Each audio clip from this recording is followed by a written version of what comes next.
Someone to hold me tight, that would be very nice. Someone to love me right, that would be very nice. Someone to understand. Ele é jovem, estudou publicidade e fez pós-graduação na Austrália com ênfase em sustentabilidade. Agora estuda medicina em Santos. Ele é também articulista aqui da Folha da Região. Olá, André Veronese.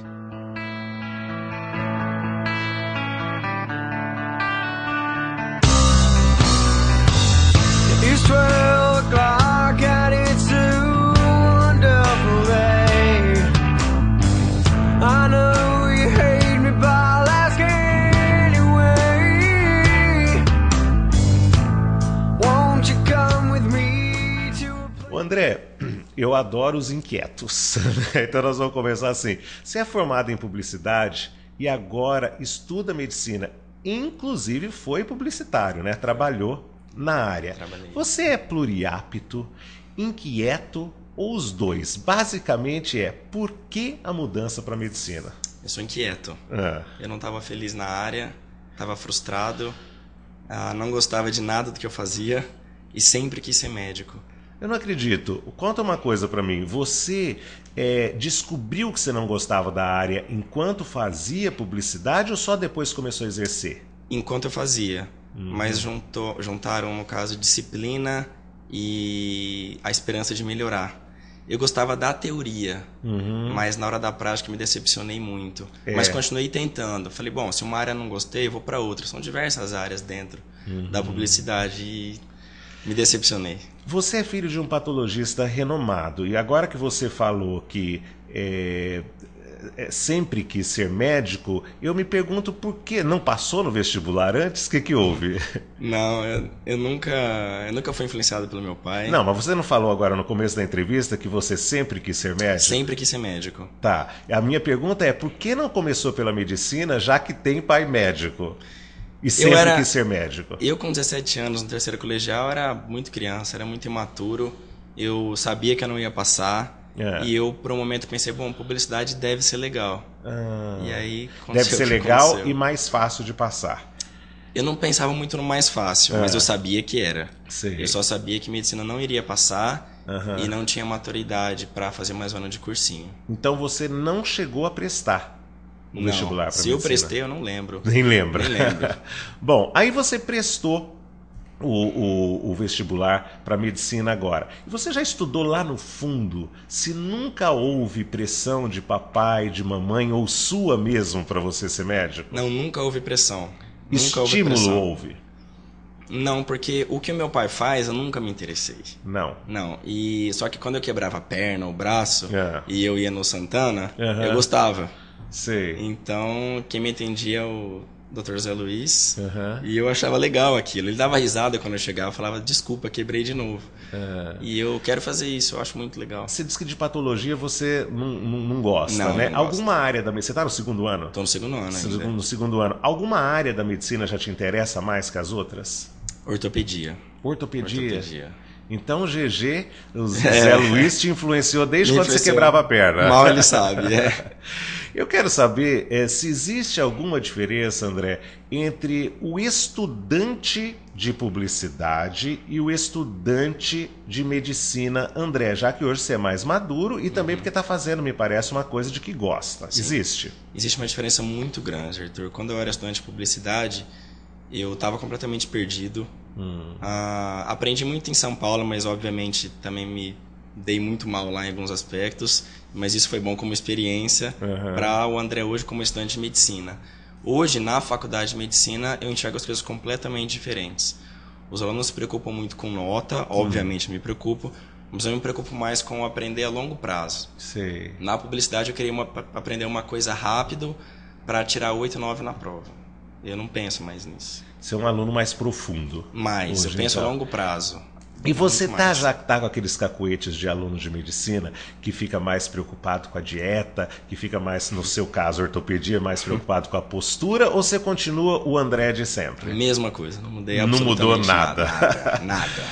Você também, pelos seus artigos, parece que você se interessa pelo assunto ética. Como é que você vê a ética na medicina e na publicidade hoje no Brasil?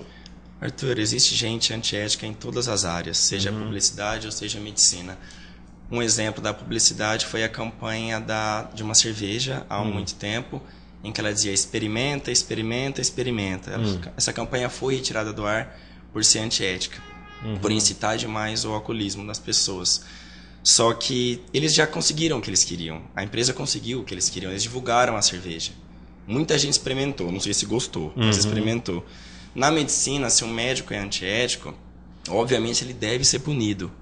Então ele não tem vantagem nenhuma em ser antiético. Na publicidade, quem é antiético, não estou generalizando, tá? Mas às vezes se o médico, como já aconteceu, e a gente sabe disso, né? Médico cobrando do governo e do paciente, e às vezes ele não é punido e ele viu vantagem nisso. Sim, ele vê vantagem, mas não é uma coisa divulgada, entendeu? Ele faz nas escondidas, todo mundo ganha com isso, só que na verdade...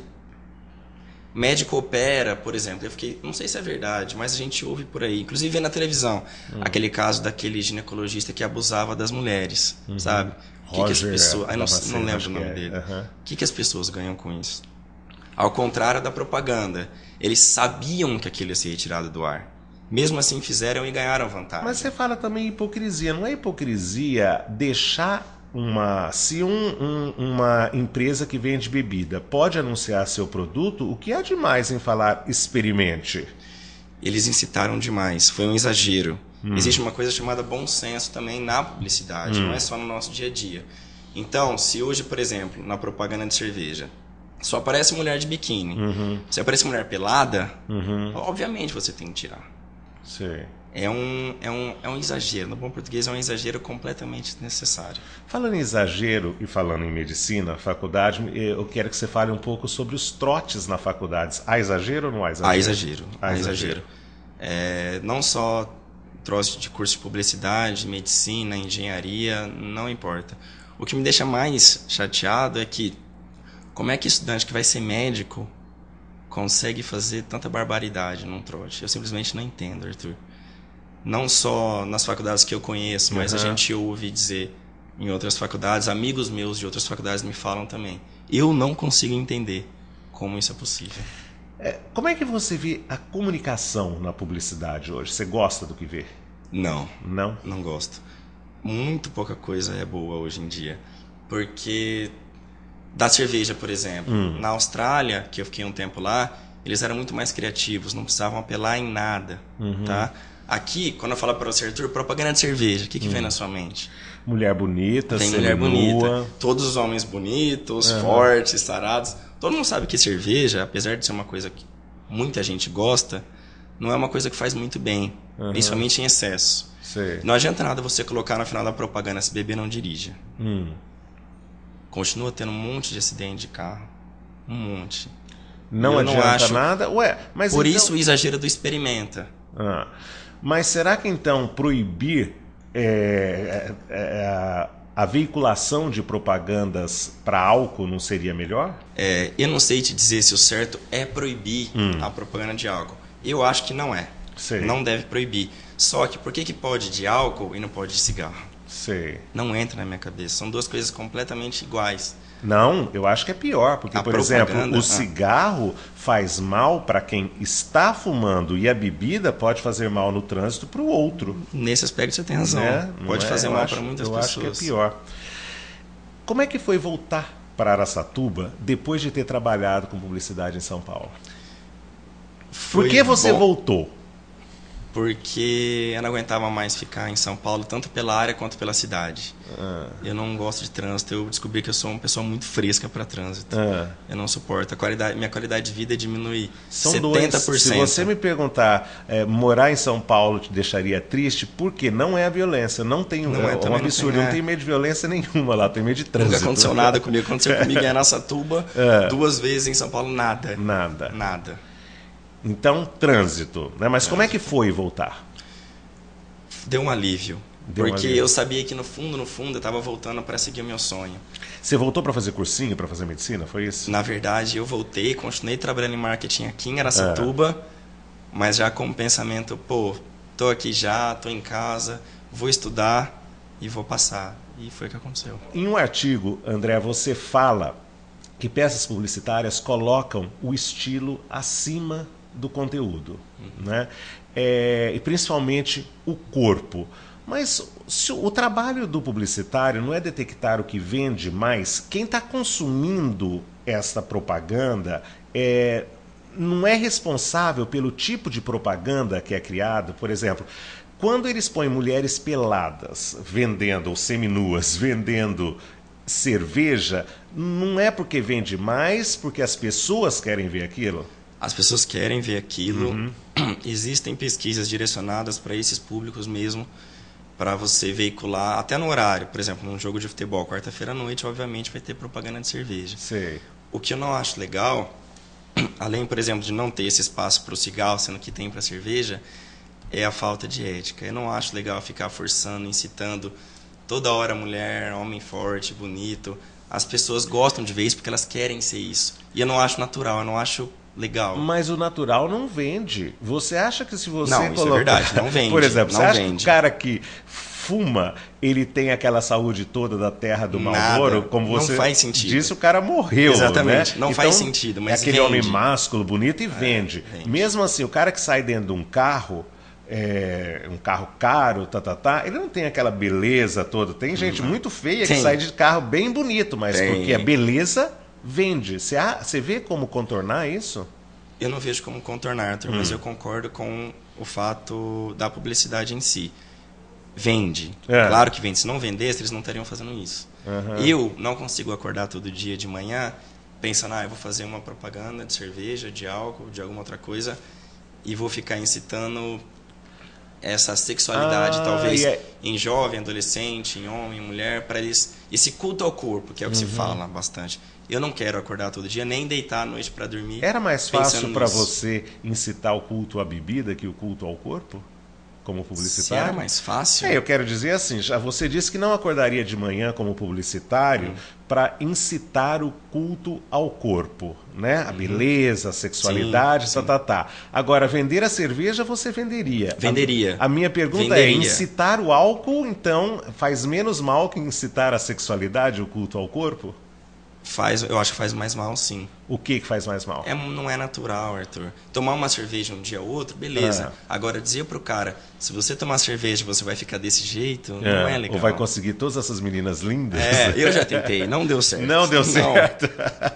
Ficar um pouco mais sério, você já citou a professora Adalberta de português aqui, em um artigo seu, e me disse que ela é a entrevista do Questão de Opinião de que você mais gosta. Fale um pouco da professora Adalberta. A dona Adalberta deu aula para mim no colégio, na 7ª e na 8ª série, se não me engano. E português era uma matéria que eu gostava. Por isso que eu escrevo, né? Eu sempre gostei de português. E quando eu vi a entrevista dela, eu não sabia do caso do filho dela. Ah, você não sabia? Não sabia. E pelas minhas Na contas... realidade, dos dois filhos, eu só né? sabia de um. Não, eu só fiquei sabendo de um quando eu vi a entrevista. Para quem não sabe, a dona Adalberta, que é professora de português, que nos deu uma entrevista aqui, trabalhou muito com amor exigente, acredito que ainda trabalhe, perdeu um filho por causa das drogas, né? E perdeu um outro filho num acidente de trânsito. E a pergunta mais decisiva que eu fiz para ela foi se existia uma dor maior numa morte que na outra. E havia, porque no que ela perdeu para as drogas, ela sentia que não tinha feito o suficiente, enquanto que aquele que ela perdeu para o acidente de trânsito, tanto ela quanto ele tinham feito um para o outro tudo o que podia ser feito. Foi realmente muito tocante. Agora pode continuar, que muitas pessoas não sabiam. E aí você não sabia disso? Não sabia. Fiz a entrevista porque eu gostava dela como professora e sempre admirei muitos professores do colégio, onde eu estudei. Na hora que eu vi aquilo, eu fiquei paralisado. Eu não sabia do que... E pelas minhas contas, aconteceu na época que ela dava aula para mim. Sei. E ela me ligou. Eu estava na faculdade, semana passada, retrasada. Você a citou no artigo, citei, não foi isso? Citei ela no artigo, dei os parabéns para ela pela entrevista. De repente eu olho no celular, código 18, me ligando em Santos. Falei, meu Deus, quem que é? André, a dona Adalberta. Eu falei para ela, dona Adalberta, eu não tenho nem palavras. Porque ela ficou me elogiando, ficou me parabenizando, se emocionou. E eu falei, nossa, quem sou eu perto da senhora? Parabéns pra você, não pra mim. Que bacana. Questão de opinião, volta já.